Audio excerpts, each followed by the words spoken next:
Hey, good evening, everybody. Thanks for being here. I'm Nate Eaton. It is 6:30 Mountain Time, March 28th, Thursday, just days away before the Chad Daybell trial is set to begin in Boise.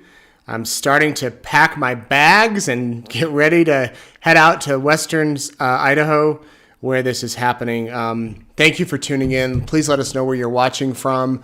And if you have any questions, we're going to go through quite a bit tonight, actually. A lot of you are new to this story, this case. A lot of you have been following it from the beginning, back when this broke in 2019, 2020, 21, 22, 23, now 24. And so I'm going to kind of do a brief recap of everything and let you know where things stand tonight and what we can expect during this trial next week with Chad Daybell. We do have a little bit of breaking news, though, tonight that I wanted to get to that you may have seen. About an hour or so ago, we put up the story about, I'll pull up the headline here, about Chad Daybell's attorney gave an interview to the ABC station in Boise a few days ago. And because of that, the Judge Boyce, has ordered a gag order. The technical term is a non-dissemination order. Basically, quit disseminating information about the trial. This is the story that we have up on East Idaho News. Judge Stephen Boyce handed down this order this afternoon. He said questionnaires have now been completed by prospective jurors who are admonished to avoid further media exposure to the case or investigation into the case. The court is now advised and has confirmed that counsel for the defense participated in an interview with a reporter about this case, which interview has now been publicly broadcast during this stage where unbiased jurors are being sought. Judge Boyce basically said, no more. You cannot speak or make written or oral statements about the case until April 15th or after opening statements have been made. Now, I watched the interview that John Pryor did. I didn't think he didn't reveal a ton of information. He talked a little bit about the case. There wasn't any, big, huge bombshells. There wasn't any giving away of evidence or anything. But you got to understand that jurors are out there, and if they happen to turn on the news and they have a questionnaire and there's Chad Daybell's attorneys talking, might not be good for the court. Of course, we always want people to talk. That we believe in sharing of the information, but that's kind of where it stands tonight. So that's the breaking news that we'll talk about, and let me just kind of walk you through what we'll be talking about tonight. As I said, I want to talk about how we got here in 2024, where this man, this father from Rexburg, originally from Utah, is charged with murder of his wife, of his new wife's children, and some other very serious charges. We'll talk about what you can expect at the trial, how you can watch. Yes, you'll get to watch this time. Upcoming guests on Courtroom Insider. Oh, this is going to be, I'm so excited.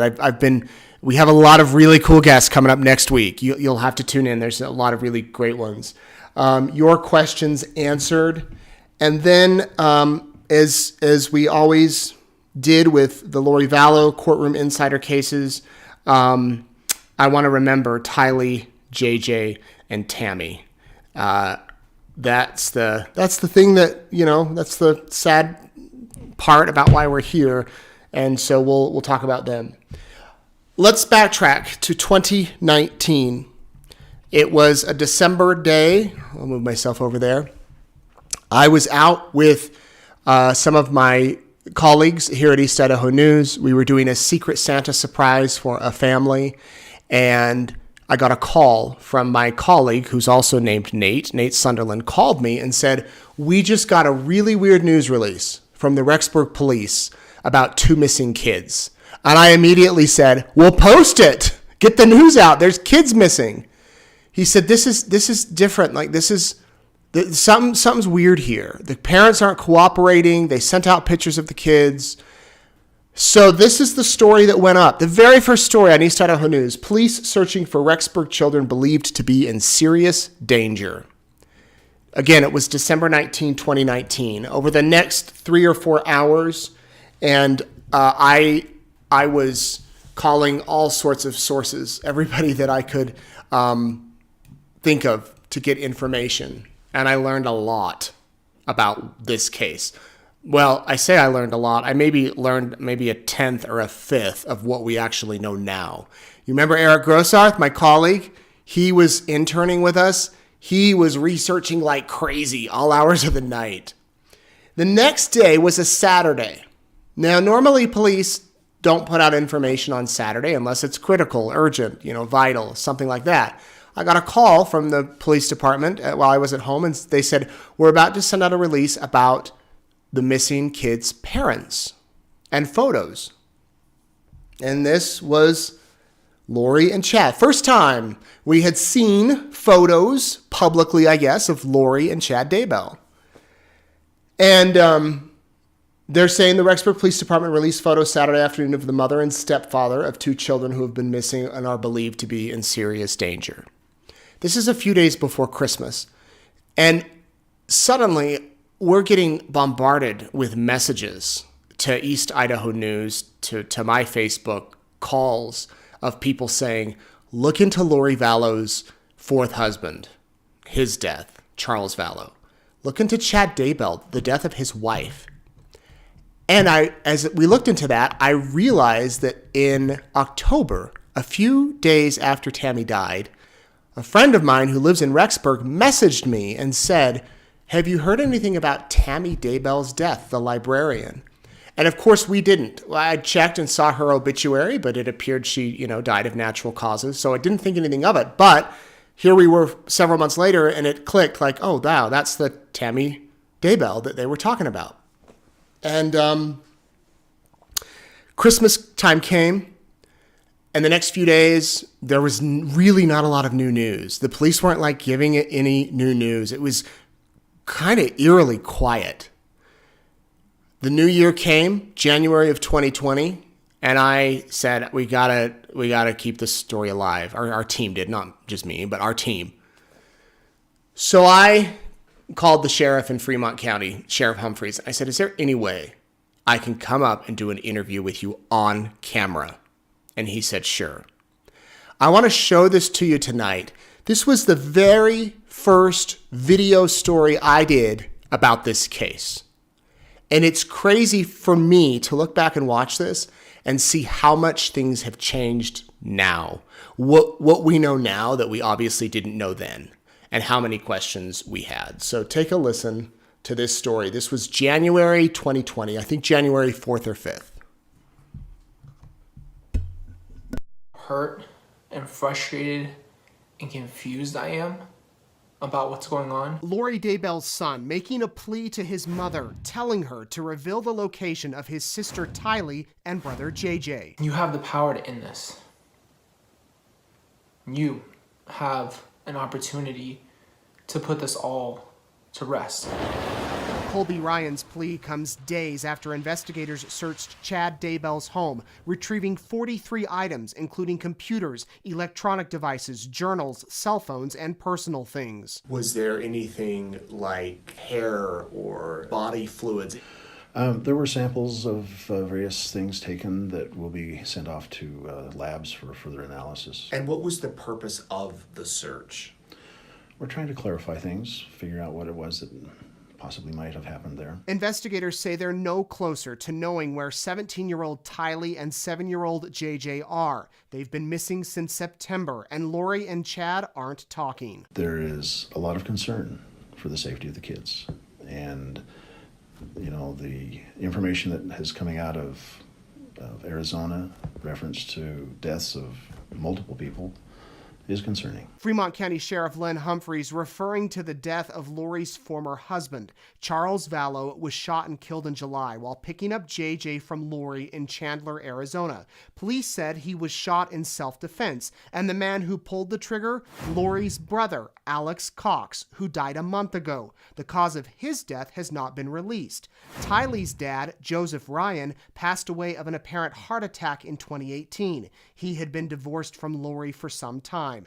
Then there's Chad's former wife, Tammy Daybell, who died at her home in Salem October 19th. Deputies responded. They took pictures, they looked it over, contacted our detectives. Detectives had a few questions. They satisfied those. Didn't see anything that alarmed them. Was Chad Daybell acting interesting or suspicious or normal? To my knowledge, he was responding like anybody would whose spouse had just passed away. That's why the deputies didn't suspect anything suspicious. A few days later, Humphreys says his office was alerted by detectives in Arizona about the other deaths. Tammy's body was exhumed from the Spring Hill, Utah Evergreen Cemetery, and an autopsy was performed. We're still waiting for the lab results to come back. Do you know if Tammy Daybell had a big life insurance policy? There is some information along those lines that I'm not at liberty to speak about right now. But that is being investigated. Yes, it is. Just 10 days before Tammy died, she reported pulling up in the driveway of her house and that a masked man came up behind her and started firing an empty paintball gun at her. She asked what the guy was doing and he didn't respond. She then said that she yelled for help and the man took off. The sheriff's office did send somebody out to the home to investigate. She explained what had happened. There wasn't anything there that at the time we could do, and everybody kind of brushed or summed it up as a prank by somebody's part. But that was one of the things that was a red flag.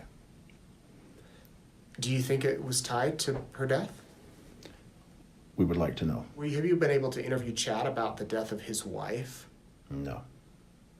On his accord, he doesn't want to talk. Right. But you obviously would like to talk to him about that. We have been contacted by his attorney, and that was a couple of weeks ago. And his attorney was letting us know that any communications would be through him, and that there wasn't any at the time. No communication at the time, and has that changed? That has not changed. Humphreys says officials are pretty sure Chad and Lori are not in Idaho. Neighbors say nobody has entered Lori's Rexburg townhouse in weeks, but toys belonging to JJ sit on the front porch. Sean Bartholick, the Daybell's attorney, declined our request for an on-camera interview, but in a previous statement said Chad Daybell was a loving husband and Lori Daybell is a devoted mother. He added, "We look forward to addressing the allegations once they have moved beyond speculation and rumor." So where does it go from here?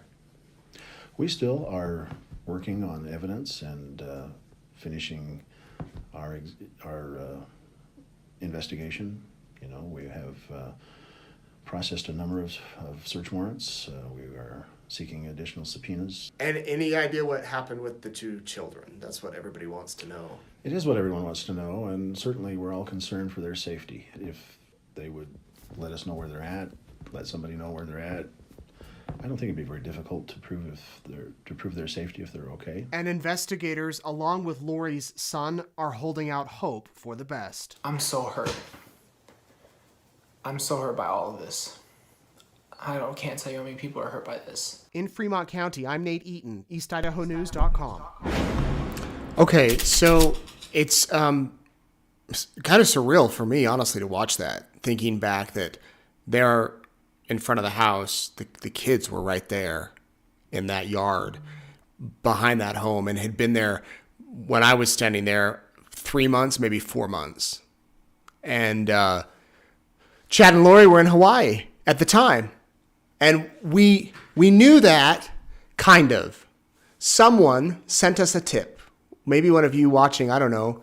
Someone sent us a tip letting us know that Chad and Lori were in Hawaii. And by the way, if you're just tuning in, welcome to Courtroom Insider. Kind of getting some background on how we got to where we are today with the Chad Daybell case for those that aren't familiar with the case. If you have questions, my colleague Peggy, she's standing by ready to take those questions, and I'll answer them in just a minute. So I do that story there in front of the house. News goes quiet again. We get more information that Chad and Lori are in Hawaii. And finally, I'm like, I think we need to go to Hawaii and talk to them, interview them, see what they have to say. Why are they what's going on? Why are they avoiding the police? What is happening here? Meanwhile, prosecutor Rob Wood and the police are strategizing behind the scenes, trying to figure out, Where do we go? Because at this time, I've talked with several people close to the investigation who say they really, truly believed the kids were alive. They thought they were alive at that point. That when I was standing there in front of the house, I thought maybe they were alive. I thought maybe that they were off on some ranch or like, not really a compound, but maybe they were on some I don't know, ground in Hawaii or something. So we decided we're going to go to Hawaii. Long story short, Eric and I fly out on a Saturday. We land in Hawaii, Kauai around midnight, 1 a.m. It was late. We got a rental car. We drove to the place where we were staying. We go in, we go to sleep. We wake up a few hours later. If you've been to Kauai, the chickens wake you up. And we find out that there nothing was happening on that day concerning Chad and Lori. That it was going to be a quiet day. And that we should probably lay low just because, word gets around and if there's media there, who knows what could happen. So we kind of lay low and we go to shoot some video and the camera we took with us on the plane broke. It was all blurry footage. It was just all out of focus. We go to Walmart to try to get a camera. They don't have cameras. We go to Costco. They had a camera, but it didn't work with our mic. And we're like, well, do we fly over to Honolulu and buy it? There was a Best Buy at Honolulu, but it's like, I'm like, oh, how much is this going to cost? Freaking out. We finally find a film school. The guy says, yeah, you can rent a camera from us. Come over and meet us at, I think it was 1:00. We get there. This is the guy. He saved the day. Sadly, I don't remember his name. I have it written down somewhere, but this dude came into his school on a Sunday and hooked us up with his camera for I don't remember, $75. I mean, it was nothing. And gave us a hat. Nicest guy ever. I gave his Kauai film schools. I don't even know if they're around anymore. And if I go to Kauai again, I'm going to go in and stop him and say thanks. Maybe you know him. If you know him, say hi. We go into his shop. We get the camera. We walk out of the store and Eric starts configuring the camera, setting it up. We do a couple of called MOSs, which are man on the street interviews. And I had pictures of JJ and Tylee, and I walked up to a couple people and said, do you know who these kids are? And they didn't. No one knew. And then we get in the car and I get a call from a source saying, get to Kauai Beach Resort. And, no. They said, stand by, something's about to go down. Now, it came out at Lori's trial that the police were going to serve her with papers, or the police did serve her with papers. Do you remember that pool video? I don't have it. I should pull it up. Her and Chad were at the pool that day. They served her with papers saying, you have 5 days to produce your children in Rexburg in front of a judge or at the Department of Health and Welfare. If not, you're in contempt of court. Chad and Lori then got in a car and started driving from where they were at that condo down toward the airport. No one knew where they were going. Were they going to try to catch a flight and get off the island? That's when the police moved up their operation to go serve them with that search warrant of their rental car that they were in. I get a call, and as I'm talking to this person who's telling me, be on standby if you want any footage, I swear to you, we have the footage. I don't think we've ever shown it. Chad and Lori drive in front of us, followed by a police car. And I tell Eric, follow the car. And he turns, and we follow the car. And we get to the Kauai Beach Resort. There's lots of cops. And we get out of the car, and this is what we see. Lori Vallow is standing there by that car. This upper, I don't know if you can see my mouse. Maybe you can't. That's Chad in that upper right photo in the police car. And Lori was in another car at one point. And he put his hand on the window and was like, trying to reach for her. I don't know if that makes any sense, but like, hey, I'm here. He stayed in the police car. The SUV, the black SUV was there, SUV that they were in. And then there was Lori, really upset with the police. Didn't want to say anything. So we're watching this, Eric and I then learn that they're taking the car and they are leaving Chad and Lori there. They're not arresting them. So I'm like, wait, if they don't have a car, we can go talk to them. This is perfect. They don't have time to like call an Uber or a cab. I mean, they do, but they'd have to wait. They don't have a bike. They don't have anywhere else to go. Maybe I can go tell them to let's sit down and have a talk. And, but I also knew that if we went up to talk to them and they didn't want to talk, I kind of had to be prepared to do whatever they were going to do, follow them or whatever. And then this happened. You may have seen this video before. I'm Nate Eaton with EastIdahoNews.com in Kauai, where Chad and Lori Daybell were served with 2 search warrants just hours ago. Law enforcement officers from eastern Idaho, along with federal agents and the Kauai Police Department, pulled Lori and Chad over. They were driving a black SUV. They pulled into this resort where I am standing. They put Chad into one vehicle, Lori into another. That's when their vehicle was seized and they had no way to get home.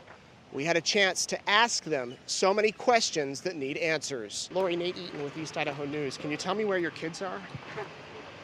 Where are your kids? No comment. No comment? They've been missing for 4 months. You have nothing to say? You're over here in Hawaii? Where are your children? Yeah, why don't you just give us a comment? Just tell us where they are. Chad, where are Lori's kids? What happened to Tammy, Chad? Can you tell us what happened to Tammy? Why have you guys been in Hawaii for so long? Listen, just tell people what's happening. There's people around the country praying for your children, praying for you guys. Why don't you give us answers? That's great. That's great. That's great that they're praying for you, praying for your kids. What? You have nothing to say? Did you do something to your children? Are your children still alive? That's a simple question. I've got 3 kids of my own. I can tell you every minute where my kids are at. Where are your children?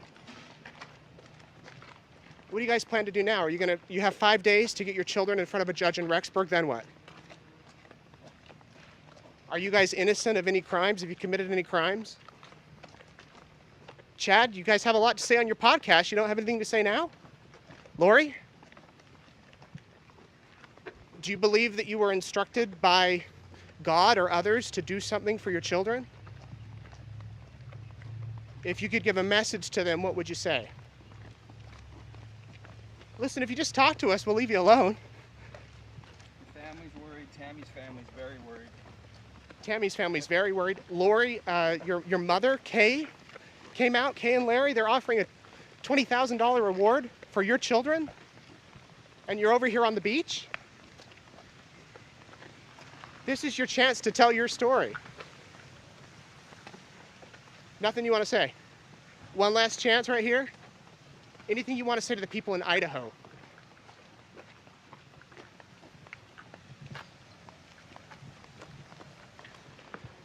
Lori, you have a lot of cash there in your baggie.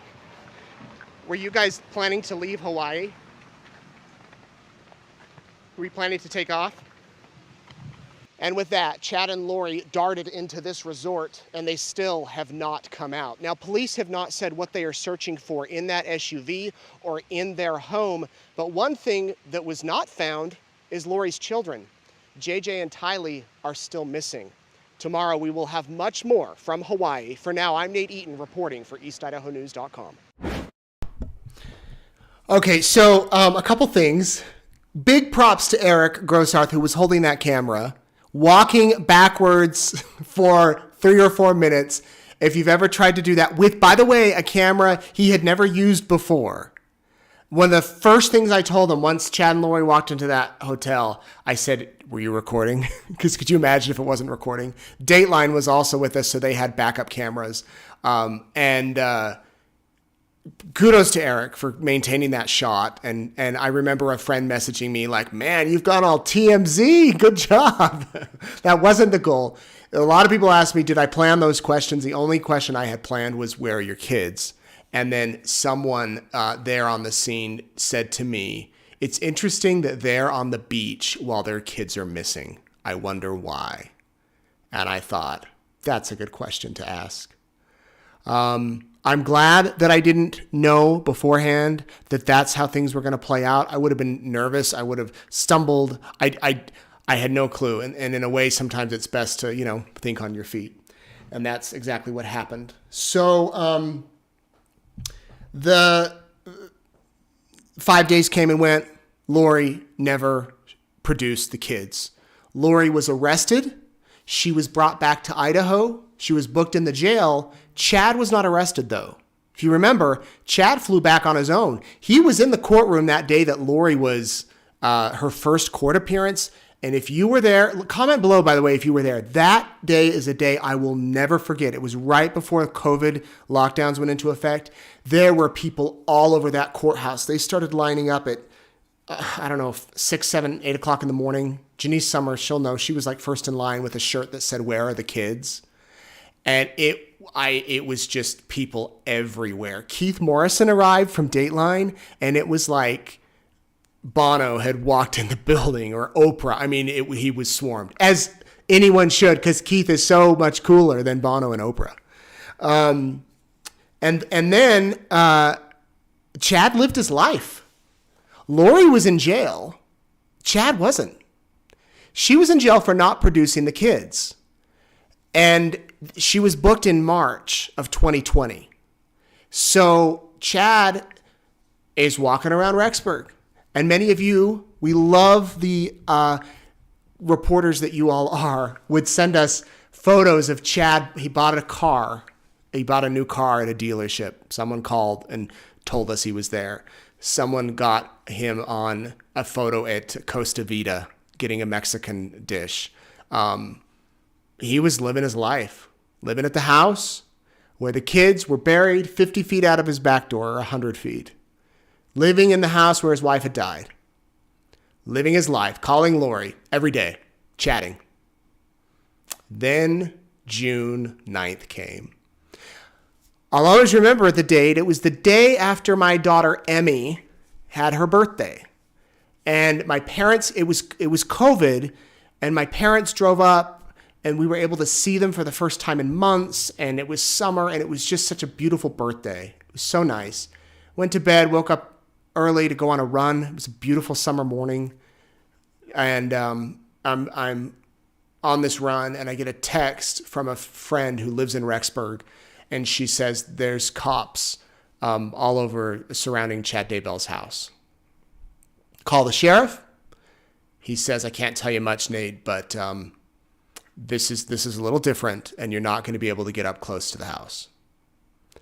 That's all I can say. And so I call Eric, who lived at the time 5 to 10 minutes away from Chad Daybell's house. And I said, Eric, wake up. Go to Chad Daybell's house. Hurry. I went into my house, showered. Eric calls. He's like, I can't get close. They've blocked off the block. I'm like, oh man, what are we going to do? Made a couple of calls, found out that we could get in the East Idaho News chopper, the helicopter, and that we were going to fly over the house. And I'm like, well, maybe we'll go live on Facebook. And it's funny, even the technology from that day to this day, we now have equipment like what I'm doing with you now, going live. We didn't have this back then. I mean, we didn't know what to do with live stuff. So I said, let's go live. And this is what we saw. I won't play you the video. We have the video on East Idaho News. But look, this is you know what? I'm going to start with the wide shot. This was Chad Daybell's house. It is Chad Daybell's house. The police, I think I have here we go. I'm going to draw on this. So this is the house. And there's the police parked all over here. Here's the side yard, and then here's the backyard. Notice the blue tents there and there. And the road was blocked like here. It was blocked down here. It was blocked down here. I mean, you couldn't get close. So we're flying over, and this is like, I don't know, 9 or 10 in the morning. And we get there. We flew twice that day. This was one of the first shots. And I noticed at the time, there were dogs. There were dogs in the backyard. And there was a bunch of like pink tape. They were gridding out the yard. This is the fire pit. This is the pet cemetery that we heard a lot about in Lori's case. Again, Chad Daybell's house here and the back driveway. I'm going to divert here for a minute. Do you remember in court, they had a front driveway here too? Remember in court with Lori's case, how they talked about Alex Cox fired at her with a paintball gun? They said Tammy normally parked here. And it appeared as if Alex Cox was ready to take a shot at her from somewhere over here, but she switched up the plan and she parked here that night. And so maybe that's why the gun jammed. I don't know. Talking about the paintball, the alleged paintball, that's what they thought. Okay, so back to this day, June 9th, 2020. Flying over the yard, we see police, we see tons of cops lining the road. These are all law enforcement vehicles. Then we go back up in the air a few hours later and we see a backhoe. And we see, again, they're focusing here and they're focusing here. They were led here because Tammy Daybell's sister, Samantha, the police found in text messages conversations about a pet cemetery. And they went to Samantha, she testified of this, and said, where did you get this? Do you know anything about a pet cemetery at Chad and Tammy's house? And she said, yeah, it's right by the fire pit. Sure enough, this is where Tylee was found. Well, I should say whatever was left of Tylee. And JJ was found over here. So we're there in the air, flying, and then Chad Daybell gets arrested. And Brittany Chappell caught this on video. I believe this is a video. Let me see if it plays.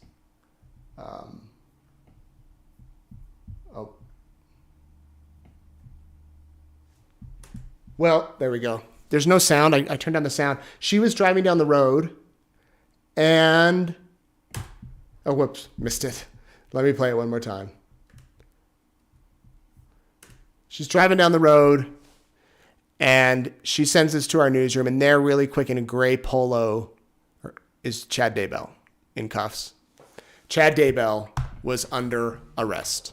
If you're not familiar with the story, go back and listen to the phone call he made as cops were digging in his yard. He called Lori Vallow in prison. He sounds scared to death. He's saying the police are here. And she's saying, are they in the house? Are they in the yard? No, they're in the yard. And you can hear that whole thing play out. Chad Daybell is arrested. He's booked into the Fremont County Jail. Chad Daybell had a clean record before this, maybe a couple of traffic tickets here and there. He walked into the Fremont County Jail. And, it's crazy because we've seen 7 or 8 mugshots of Lori Vallow because she's been to the Madison jail. She went to the state hospital, back to the jail. She's been in Arizona. She's been all over. We have 8 or 9 mugshots. With Chad, we have 2. And until last week, we had 1. He's been in that jail for 4 years. Most people spend at the most 1 year in jail. He's been in there 4 years, almost. June of this year would be 4 years. So since then, here's a couple of key points you might want to know about the case. A couple of key dates, I should say. He's arrested in June. In August of 2020, there's a preliminary hearing. We broadcasted that from the courtroom. That is a hearing to determine if there's enough evidence that Chad Daybell should advance from the magistrate court, the lower court, to the district court. There was 2 days of witnesses and everything, and the judge said, yes, there's enough evidence. The following February, Tammy Daybell's autopsy was complete, but the results were not released.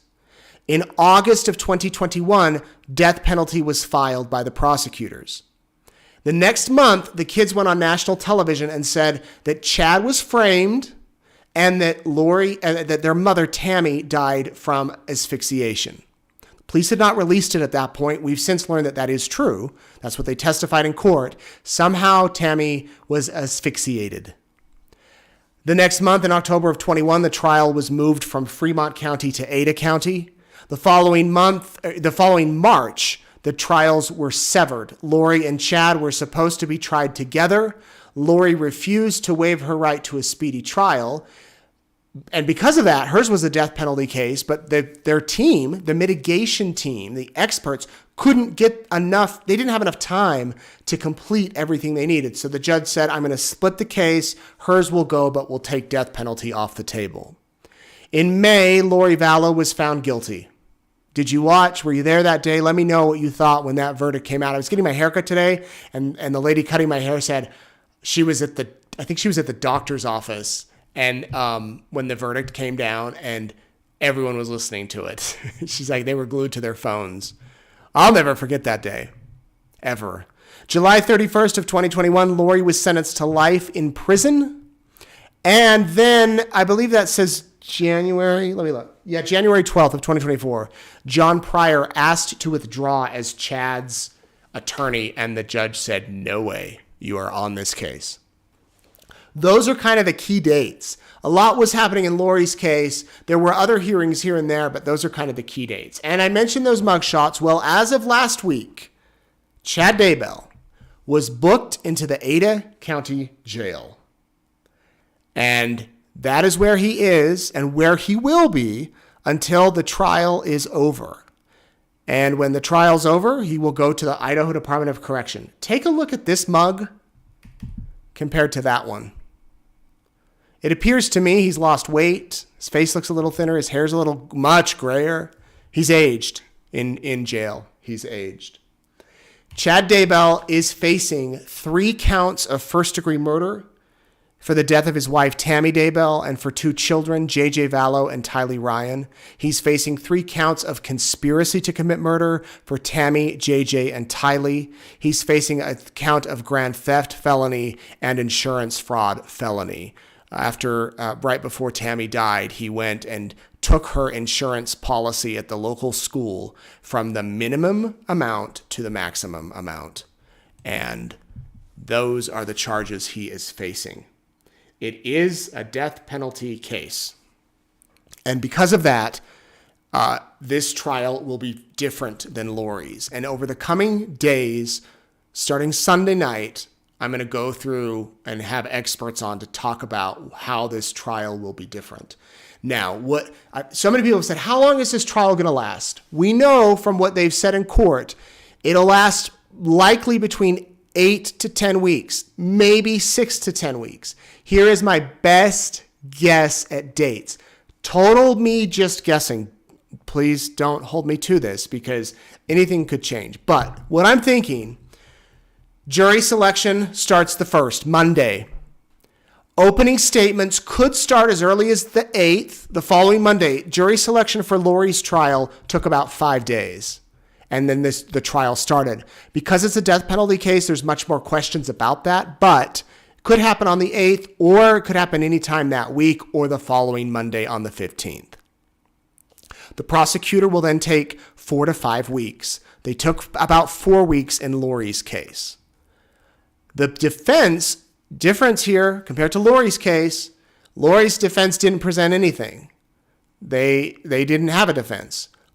Chad Daybell's attorney says he has a defense. He has a story he needs to tell the jury. He's got experts. He said, I think 7 to 8 at one point. The defense will take 1 to 3 weeks, most likely. It'll wrap up. They'll do closing arguments. Then the jury will deliberate. I put a few days here. Lori's jury deliberated from Wednesday evening-ish, late afternoon, until Thursday around 2-ish, I think. No, it was around noon. So they didn't even deliberate a day. Chad's jury could come back in an hour or a week. You never know. And then if the jury finds him guilty, immediately, like could be that day, or if it's on a Thursday, maybe on Monday, but not in a week or two, but right away, they will then go into what's called the penalty phase, where it will be like another trial. Chad's attorneys will argue that he should not die, and they will put on witnesses on his behalf. They will go back. They will find the old lady. I mean, this is just kind of being a little, I mean, honestly, it could be like this. The old lady who he shoveled her driveway every time it snowed. I'm making this up. And because of that, he shouldn't die. They will find his third grade teacher. They will find whoever they can to get to testify that he should not die. The prosecution will find whoever they can to testify he should deserve the death penalty. He should he should die. That could take 1 to 2 weeks. Then the jury will come back with their decision. They have 2 decisions: life in prison, no parole, or death. That's it. If he's found guilty. Of course, if he's found not guilty, then we lose the last jury deliberation and the penalty, or we lose the penalty phase and the jury deliberations about the penalty. We're going to go into this in a couple of days with some other guests. So that's what we have to look at. Now, another big question I got: how can you watch the trial? You can watch it, and here's how. Every day, starting at 8:30 a.m., you can watch the live stream. The court is providing the cameras. We have no control over them. I wish we did. We don't. They'll probably be Zoom cameras. The quality won't be that great, but the audio should be pretty good. We're going to start going live on wherever you're watching this right now. You can watch the trial.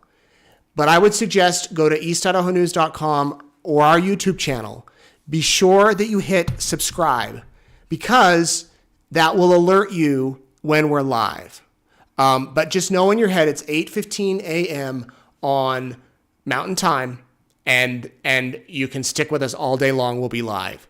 If you can't watch it, I'm still going to be doing those live written updates I did during Lori's trial. I don't know if you followed those. My hands were cramped at the end of every night, but I loved keeping you informed. You can follow those too. We'll have those on eastidahonews.com and on my X feed. And then every night I'm going to be doing this. I'm going to be talking to you from my hotel, just like this. It's called Courtroom Insider. We'll do a recap program at 6:30. I know during Lori's it was 7:30, but I'm going to try to get it done earlier this time.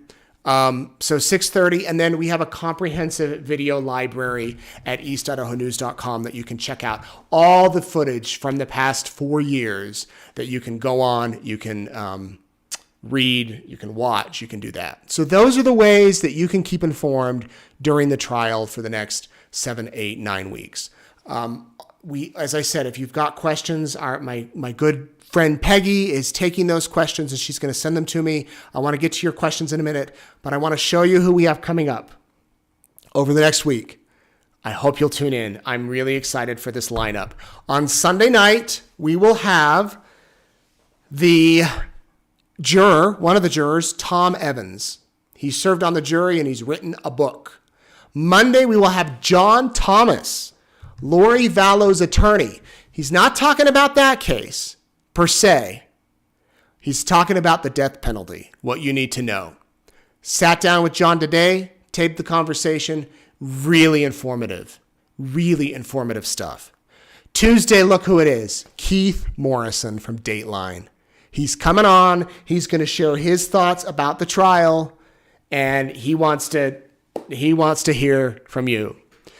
Wednesday, Saul Hernandez. He's a juror. I interviewed him before. He's coming on. He's going to talk about his thoughts, being on the other side now that the trial's over, and Nancy Grace. Now, I want to say, I know some of you don't like Nancy.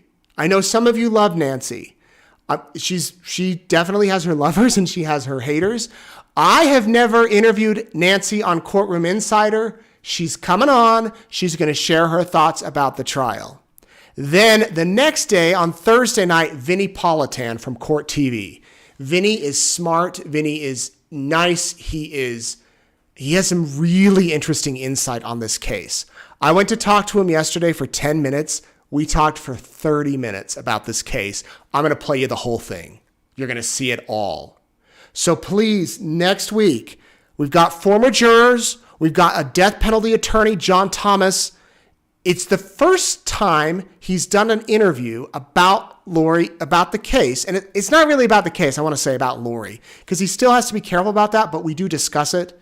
We've got Keith Morrison from Dateline. Everybody loves Keith. We've got Nancy from Court TV, or from Crime Stories, and we've got Vinny from Court TV. I hope you'll like it. I hope that you will. And if you have questions for them too, let me know, and we might be able to sneak in some of those. So those are the guests that you will see all next week. Remember, Sunday night, Easter. We'll celebrate Easter together. I'm headed out there, and we will have a good time. I want to remind you to subscribe. We have this cute little pop-up. There it goes.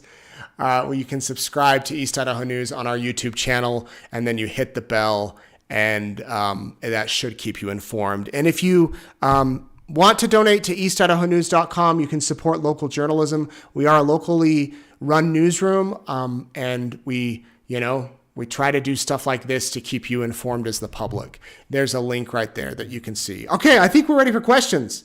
Are you ready for questions? Let's get to them. So many nice questions here. Let me log over on this other window and take a drink of water. I had a water bottle in here a few minutes ago, and there was a hole in the bottom. It leaked all over. So I got it cleaned up. Okay, number one. What's a normal day like covering the trial? That is from Ben. Well, I don't know on this trial yet because it's different, but for Lori, I would get up around 6. I'd go to the hotel gym wherever I was staying, try to get in some exercise, listen to a podcast. I would shower. I would be out the door at 7:30. I'd have breakfast, get out the door at 7:30. I'd get to the courthouse by 7:40. And at 8 o'clock, I had to log on to get my ticket for the next day to get in the courtroom. That's the same time they open the doors. So the moments between 8 and 8:05 were like super stressful because I was, trying to get into the court. I go up to the courtroom. They check you in. You get a ticket, like an actual ticket, and then you have to keep that on you to get back in and out. And so many of you were so kind. After a couple of days, a lot of the people in the courtroom knew where I liked to sit, and so they would make sure that I got that spot. And then we'd have a morning break around 10 for about 15 minutes, bathroom break. I'd have a snack, I said this last year and people made fun of me, fruit roll-up, but it was like a fruit strip, a little bit of energy. At lunch, I would always go out to my car and sit and just kind of decompress and do emails and do whatever. And I always brought my lunch, like some turkey meat and carrots and Doritos and stuff like that. I'd go back in the courtroom. There would be an afternoon break. And then court got out around, I think, 3:30. And I would go outside, talk with the other reporters, kind of just hang out at the courthouse for a little bit. And then I would go and start preparing this Courtroom Insider. I would review all my notes from the day. I kept a notebook and also typed everything. I'd pull the best sound bites to play. I'd have dinner in there somewhere and call my family, of course. And then I'd go live at 7:30. And then after, I tried to get into like a show or something to get my mind off of this. I just could never find one. If you have a suggestion, I want something to unplug from every night for an hour, like a podcast or something. Let me know. Please send me your suggestions because I'd love to know. By the way, this is the notebook. I wrote down every witness in Lori's trial. You can see them. There were 59. I imagine with Chad's there'll be more. So I wrote down the date they testified, the order. Kay was first, Kay Woodcock on April 10th, just to keep track. And then here's all my notes from inside. I kept this notebook and bringing it back out for this one. Okay, that was a long answer. I try to go to bed by 10.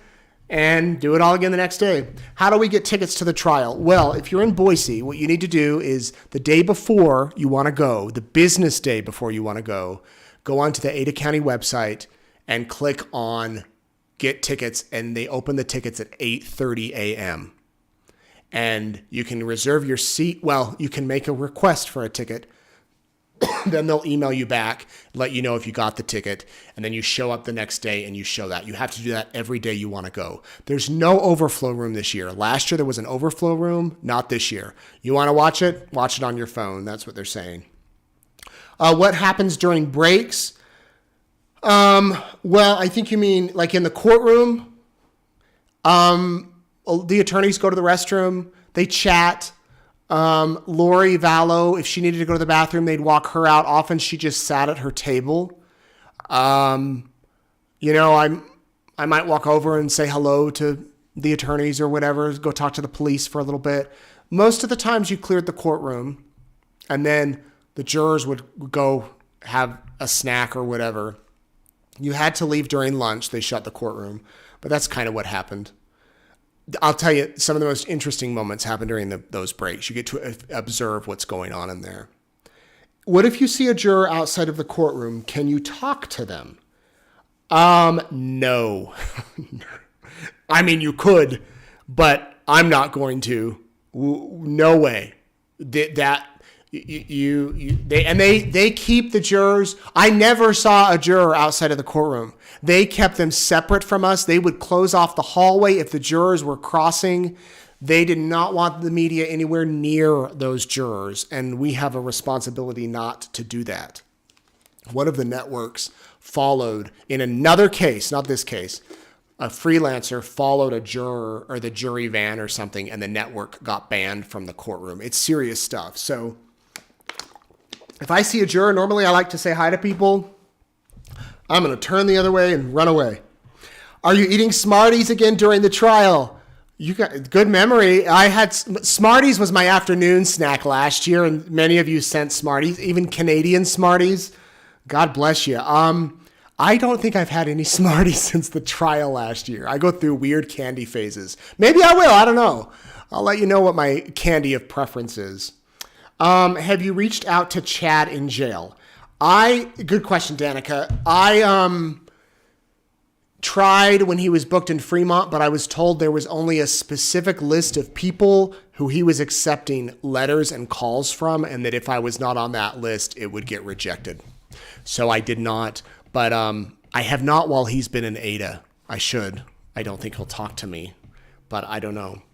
Glenn, if Chad's found guilty, will you be there when he's put to death? Ooh, good question. So how that will work with the media, well, first of all, it will be several years probably if he's found guilty before he's put to death. The man, Creech, who was supposed to be executed a few weeks ago, had been on death row for 40 years, and they couldn't find a vein, so he was not executed.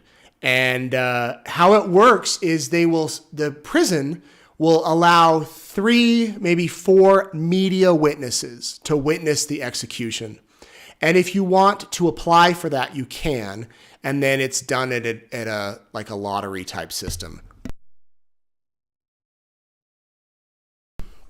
Excuse me. I would put in the lottery to witness it. If he is sent to death row, I will ask. I don't want to sound morbid or anything, but just because I guess want to see it through.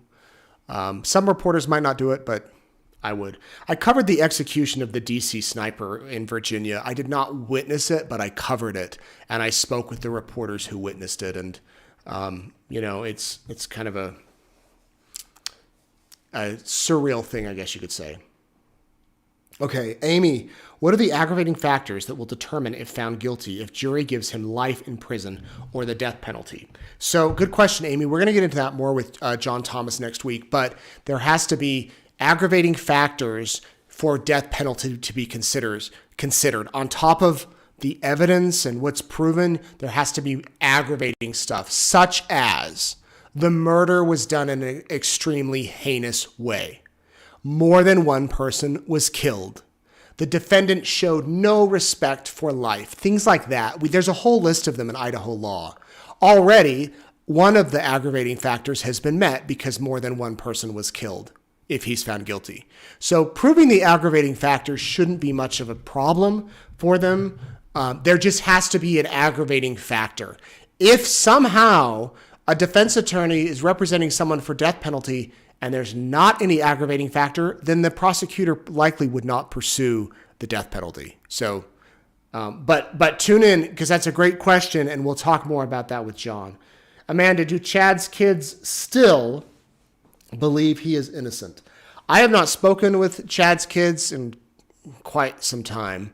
From everything I have heard, they do. They are still standing behind their father. I don't know if they'll be called as witnesses. The witness list is sealed. I don't know if they'll be in the courtroom as observers. I don't know. I do know Heather Daybell will not be there. She has been subpoenaed by John Pryor. And because of that, she's not allowed to observe witness testimony or anything like that.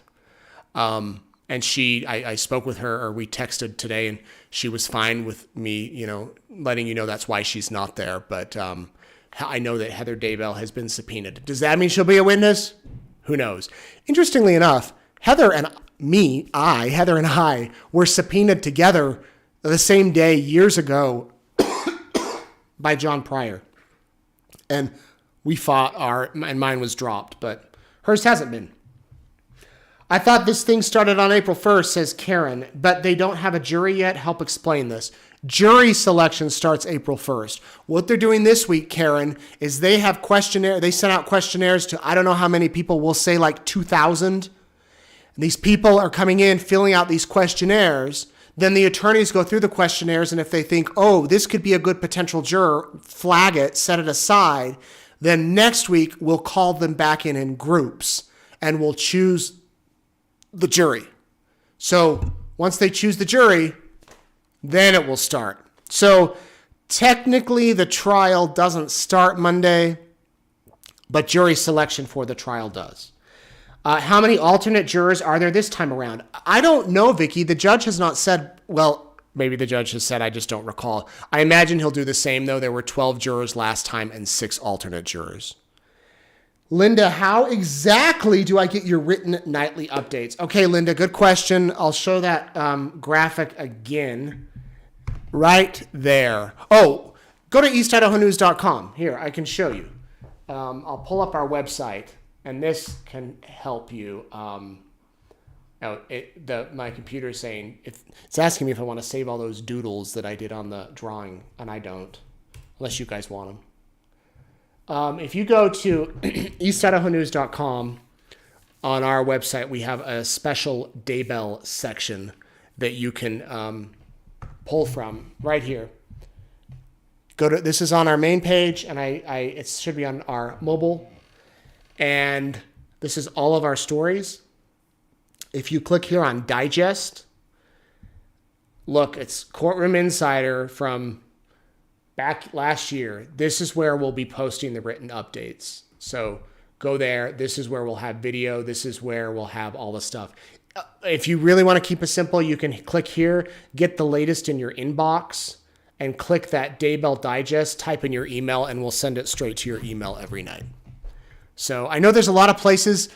Just if you can't find it, let me know. Will cameras be allowed at Chad's trial from Kim, and will it be televised? Yes and yes. In a way, it's court cameras. It's not our cameras, but it will be televised. You can watch it every day. Is it possible to have a camera on Chad at the bottom corner of the screen and one of the courtroom of the main screen? Who's in charge of camera placement? Heidi, I wish. I wish. It's not us. It'll probably be wide shots, and they said some evidence will be shown, some will not. And they're not going to show the graphic stuff, but they'll talk about it. And there may be times where the judge might cut the camera feed and it's audio only. But the shots are not going to be the best. I'm just glad we have a camera in there this time. I assume parts of the trial will be very graphic. Do you suggest only watching the recap? That's up to you, but like I said, I don't think that they will not show publicly the extremely graphic photos. I if it was my wife in the courtroom coming on some of those days, I would advise strongly that she probably does not want to see some things. She wasn't there. Erica came one day last year, and she was there when they showed Tammy's autopsy photos, and it was rough. I mean, it's hard to see that. Are both audio and video allowed in the courtroom? Yep, there will be both of those in the courtroom. As I mentioned, you can listen at your heart's desires and or watch as you wish. I'm just getting a message here. How do I get notifications for everything you post on this trial? Well, as I showed, go to that page before. Really, you could follow me on Facebook or X or wherever you get your news from East Idaho News, and that's probably the best way to do it. Okay, I don't want to keep you longer than an hour. Let me just finish up these other few questions, and then I want to say one other thing. Okay, here we go. This is from Judy. Do you think the son who Chad called into the bedroom when Tammy was found dead will testify? I would imagine, but I don't know. Will Lori be called as a witness? That was a question that was asked John Pryor the other day when he did that interview where he's now received a gag order. And he said it's always a possibility she could testify. I would be very surprised if she does. But my word, if she does, I hope you'll watch Courtroom Insider that night because we'll have a lot to talk about. There's a lot of other questions. Why don't we hold on to these, Peggy, for Sunday night? Sunday night, 6:30, I'll be back here. Robert did say, will you be away from your family again? Yes, I will be. But I'm going to come home every weekend, and there will be a few days in the middle of the trial. I actually won't be here.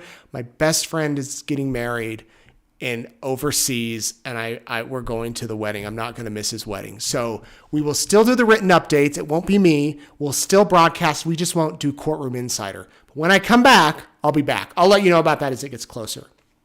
Now, before we go, this is Tammy Daybell. This is JJ Vallow, and this is Tylee Ryan. And they should still be alive today. And they're not. And they should be remembered. Tammy Daybell was a great mom. She was a grandma. She loved animals. If you ever get a chance to see her burial site, there's ducks on her tomb, on her gravestone. She loved kids. She loved reading. She loved books. And she was a very nice person. I never met her, but that's what everybody has told me. JJ Vallow loved to play with a suitcase. He pretended to travel. He loved his grandpa. He loved his grandma. He loved going to school, loved his service dog. Tylee Ryan loved to take photos.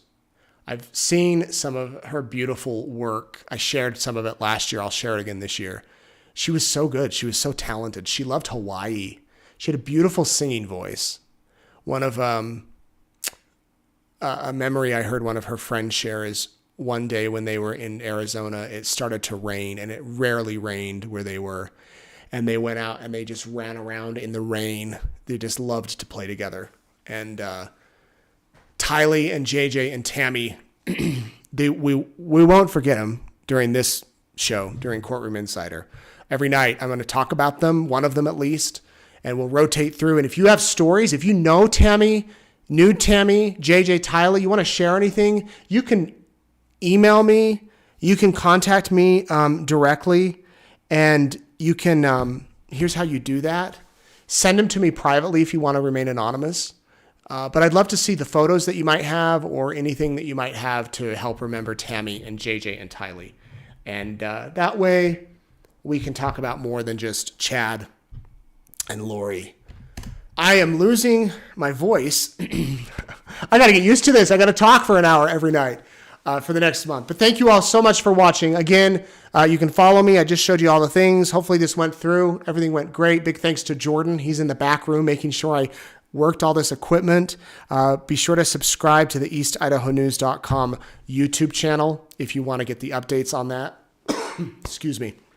And follow me around. We'll see you back here on Sunday night at 6:30. Have a happy Easter, everybody. We'll see you Easter night.